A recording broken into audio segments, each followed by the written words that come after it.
माशाल्लाह सुबहान अल्लाह मेरे अल्लाह की शान रहमत और बरकत। तो वीवर हमारा फाइनली सैंडविच तैयार हो चुका है, ये देखें। रहीम अस्सलाम वालेकुम। उम्मीद करता तमाम दोस्त कर से मैं हूं आपका अपना मेज़बान मोहम्मद बिलाल। अल्लाह के फजल और करम के साथ उम्मीद करता हूं आप लोग भी ठीक हो गए। अपनी प्यारी सी यूट्यूब फैमिली के लिए आज असी बहुत मज़ेदार डिश लेके हाजिर हुए। आजकल सर्दियाँ शुरू हो रही हैं ने सोचिए अपने वीवरन कुछ चंगी चीज़ बना के दिखा दूँ। डबर रोटी बहुत आम चीज़ है, घरों के इस्तेमाल होती। छोटा छोटा बच्चा जानता है डबर रोटी की चीज़ है। डबर रोटी की आज बहुत ही यूनीक रेसिपी तैयार करेंगे। उन्हें आलू का इस्तेमाल होगा, मिसाला टेस्ट बेहतरीन जायका होएगा, वो भी बेसन नाल मिक्सिंग होगी विलेज होम तरीके ना। तो जनाब चैनल को सब्सक्राइब नहीं किया तो जल्दी से कर दें, ये आप लोगों की तरफ से इनाम और प्यार और मोहब्बत होती है। बिना टाइम वेस्ट किए असी चलने हैं वीडियो की तरफ। अल्हम्दुलिल्लाह वीवर चेक कर लो, एक कप के बराबर साझा रहता दही का तैयार होया। उस तो बाद एक कप बेसन है, उस तो बाद आलू उबाल के रखे उसी उबले आलू है। उस तो बाद डबर रोटी है, बंज जिसको कहते हैं। उस तो बाद है कैचे भी पे नमक और लाल मिर्च का पाउडर। तीन चार चीज़ों नाल एक डिश तैयार होएगी बिल्कुल सिंपल तरीके ना, घरेलू तरीके ना। किचन ये चीज़ा अवेलेबल ने। एक डबर रोटी का खर्चा, उस तो बाद बेसन, इस तो इलावा और किसी चीज़ की जरूरत नहीं। तो ये आलू की मिकदार असी इजाफी ताकि उबाल के असी पहले रख लें। तो हुण असी वीडियो शुरू कर रहे हैं। अल्हम्दुलिल्लाह वीवर है चेक कर लो आलू। इन आलूआं दे विचों असी थोड़ा जिहा हिस्सा ये चेक कर लो असी मिर्च इन्होंने असी पहले कर ली आई भी है ताकि साडा टाइम बच जाए, तुहाडा भी वक्त बच जाए और मुख्तसर तरीके नाल बनावांगे। इहदे विच सिर्फ दो चीज़ों का इस्तेमाल होना है। वीवर है चेक कर लो हाफ टी स्पून इहदे नमक वग गया। उस तो बाद हाफ टी स्पून लाल मिर्च का पाउडर पावांगे। ज़्यादा मिकदार मिसाले यूज़ नहीं करने, उहदा रीज़न ये पे क्योंकि असी मिसाले वाली चटनी भी विच इस्तेमाल करनी है पे, कैचअप भी इस्तेमाल करना है पे। तो इस बिना तो असी हसबे ज़रूरत है मिसाला पाया। आलूओं जिमें तां नज़र आते पैन क्योंकि असी मोटा आलू इस्तेमाल किया। पतला आलू इस्तेमाल करे सो आलू पानी छोड़ेगा, जिंदी वजह तुहाडी रेसिपी ख़राब होएगी। जिहड़े टिप्स एंड ट्रिक्स होंगे इन्हों फॉलो किया करो, इंशाल्लाह तुहानूं मुकम्मल तौर पर रहनुमाई देवांगे। अगर ज़्यादा टेस्ट तुहानूं पसंद है तो होर मिसाले में तुसीं यूज़ कर सकते हो, लेकिन असी हसबे ज़रूरत इहदे यूज़ कर दिता। ये मिसाला साडा फाइनल तैयार हो चुका है। इन्हूं 1 तो 2 मिनट स्टे देने, उस तो बाद अगला प्रोसेस दिखाने हैं।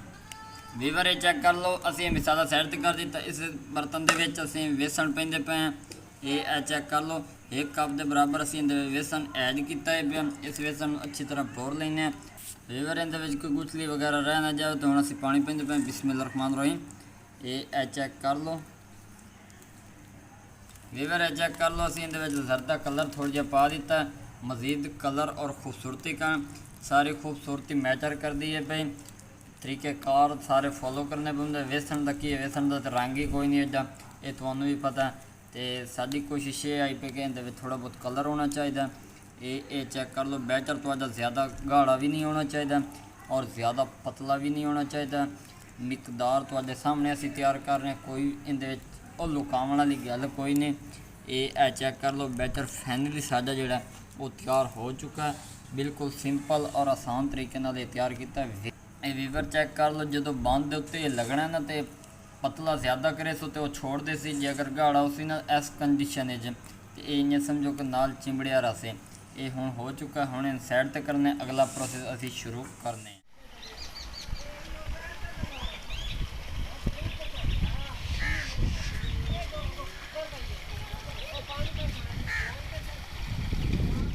वीवर है चेक कर लो बंद साढ़े को आ गया। हुण असीं इहदी कटिंग करते पे। बिस्मिल्लाह रहमान रहीम। बिल्कुल सिंपल और आसान तरीके नाल इहदी कटिंग कर रहे हैं। तुसीं भी इस तरह करनी है पे। ये वेख लो असीं दरम्यान चो कटिंग कर ली है। हुण यानी कि असीं बनाना है सैंडविच। इंज समझो कि 2 हिस्से असीं इस तरह करने हैं पे, वो असीं कर दिते ने। हुण मेन जिहड़ी चीज़ां तुहानूं विखाइने आ पे, इहदे विच जिहड़ी चीज़ां पाउंदी है। अल्हम्दुलिल्लाह वीवर है चेक कर लो असी इस चम्मच की मदद नाल इहदे उत्ते इस तरह रायता लाना है पिया। ये चेक कर लो बिल्कुल सिंपल और आसान तरीके नाल सैंडविच तैयार होएगा। इंशाल्लाह तुहानूं मज़ा आएगा विलेज होम तरीके नाल। अगर जनाब चैनल को सब्सक्राइब नहीं किया तो जल्दी से कर दें, ये आप लोगों की तरफ से इनाम होता है, प्यार होता है, मोहब्बत होती है। ये चेक कर लो इधर हो चुका है। हुण दूजी साइड से असी लाना है कैचअप। ये चेक कर लो दोनों पासे सैका बराबर का होवे ना तो यकीन मनो मज़ा ही आता। बंदा बार बार दिल करता घर दे बनाओ। अगू सर्दियाँ आ रही हैं, आप भी खाओ, अपने बच्चों को बना के खिलाओ। बिना अंडे तो ये तैयार करांगे, मुकम्मल तुहानूं गाइड करांगे मुकम्मल रहनुमाई दे नाल। वीवर आ चेक कर लो बिस्मिल्लाहिर्रहमानिर्रहीम। ये आ मिसाला लेंदे पे हैं, ये आ चेक कर लो। इस तरह असीं इहदे उत्ते मिसाला लावना, तुसीं भी इस तरह लावना इहदे उत्ते। ये आ चेक कर लो। अगर तुहानूं ज़्यादा घट लगे तो तुसीं दोनों पासे यूज़ कर सकते हो। असीं अपनी ज़रूरत के मुताबिक इतना ही यूज़ करना। ये चेक कर लो। हुण असीं इहनूं उत्तों ऐं बंद करते पे हैं, बंद करके तो विच असीं इस बेसन च मोड़ना तो हुण अंदर चलना है। वीवर आ चेक कर लो, घ्यो साडा फुल गर्म हो चुका, फ्लेम असीं ऑन किया होया है। हुण असीं इस बेसन च मोड़ते पे हैं। ये आ चेक कर लो बिस्मिल्लाहिर्रहमानिर्रहीम। ये इस तरह कर लेना। एहतियातन परेशान होने की लोड़ कोई नहीं। ये आ वेखो, ये नाल बेसन साडा जम जासे। ये आ वेखो, हाथ की मदद नाल तुसीं कर सकते हो। बहुत ही मज़ेदार दी वीडियो अज दी बनती पई है। इंशाल्लाह तुहानूं मज़ा आएगा। मुकम्मल गाइड करांगे। दी साइडां बिल्कुल तुसां बंद कर देनी। बेसन तुहानूं पता कितना पावरफुल होंदा। ये सैंडविच घर बनाओ, यकीन मनो एक दी जगह तो दो बंदे बैठ के खावन तो फिर भी ना मुक्के।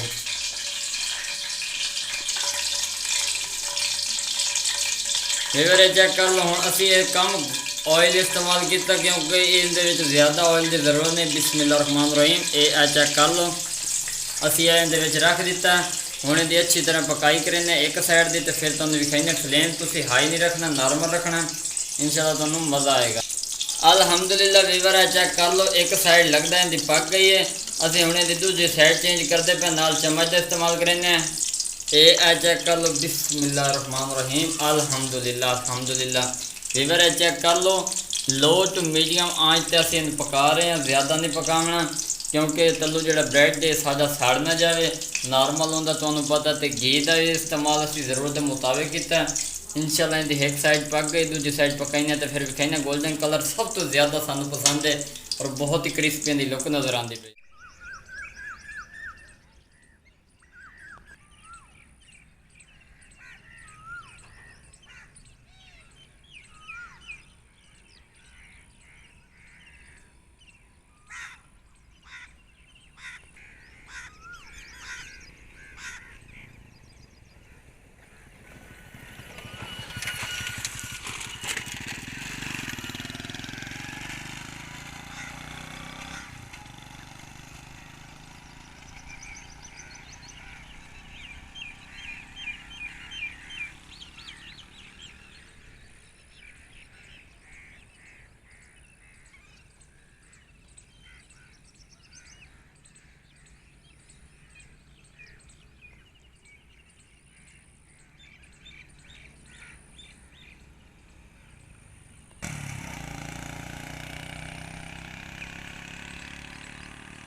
साडा सैंडविच जो ना ज़्यादातर तैयार हो चुका। ये आ चेक कर लो, हुण जलन लग गई है क्योंकि इहदे तलों असीं अग की आँच थोड़ी ज़्यादा की है पे।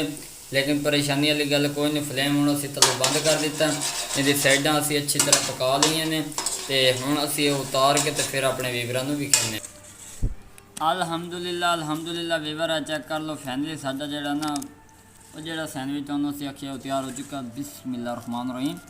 अल्हम्दुलिल्लाह अल्हम्दुलिल्लाह जी। आ चेक कर लो, फाइनली लुक तुहाडे सामने। असीं इन्हां दी दरमियान च कटाई कर रहे हैं ताकि तुहानूं मुकम्मल तौर पर गाइड किया जा सके। ये जलिया नहीं है पे, तुहानूं पता थोड़ा बहुत अग तलू तेज़ होवे ना तो थोड़ा जिहा साड़ जिहा महसूस होंदा। बेसन जी विच यूज़ होया। ये आ चेक कर लो, असीं इहदे फाइनली 4 पीस किए ने। तो माशाअल्लाह मेरे अल्लाह की शान रहमत और बरकत। तो वीवर है चेक कर लो, फाइनली सैंडविच साडा जिहड़ा वो तैयार हो चुका है।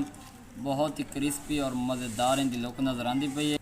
अल्हम्दुलिल्लाह वीवर है चेक कर लो, फाइनली लुक तो सामने। तो माशाअल्लाह जी मेरे अल्लाह की शान रहमत और बरकत। वीवर है चेक कर लो, कि खूबसूरत इनकी लुक नज़र आती पे। हम अपने वीवर ने टेस्ट करके कहने बिस्मिल्लाहिर्रहमानिर्रहीम। माशाअल्लाह जी।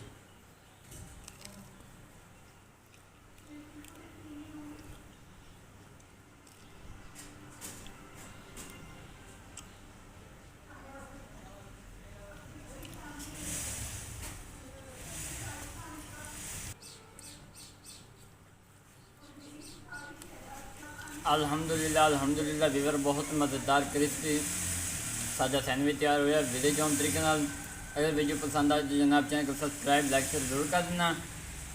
बहुत सारी दुआओं के साथ मोहम्मद बिलाल को इजाज़त दें। एक नई वीडियो मुलाकात होगी। अपना ख्याल रखना। अल्लाह हाफिज़।